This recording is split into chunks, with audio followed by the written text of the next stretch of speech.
Comedy present Munna Sawant.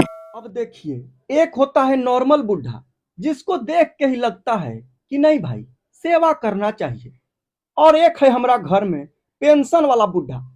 उस साला घर में जितना पेंशन नहीं दे रहा है ना, उससे ज्यादा तो टेंशन दे रहा है। हाँ, अरे एगो लड़की के छोड़ के और कोई फरमाइश छोड़ा नहीं है करने के लिए। साला सोने के लिए उसको गद्दा चाहिए, 2 तकिया चाहिए। हम बोले 2 तकिया? साला हम अभी तक एक तकिया पे सो रहे हैं, तुम बुढ़ारी में 2 तकिया क्या करेगा रे?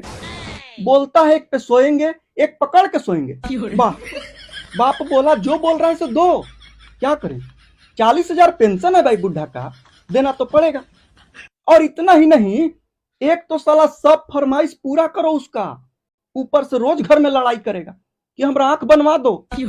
आंख खराब भी नहीं है भाई, गली में किसी के घर में अनजान लड़की चली जाए ना, साला सबसे पहले इस बुढ़ा को दिखेगा। इतना ना ज्यादा ठरकी है, बाहर में बैठ जाता है, गली से किसी की बीबी जाना नहीं चाहती है, साला दूर से ही देख के पहचान लेगा कि लगता है कि संतोष के मेहारू है हो ना, और बोलता है आंख बनवा दो। क्या करें, फिर भी बनवाना पड़ेगा भाई, पैसा उसी का है, क्या करें, बनवाएंगे। जाओ साला।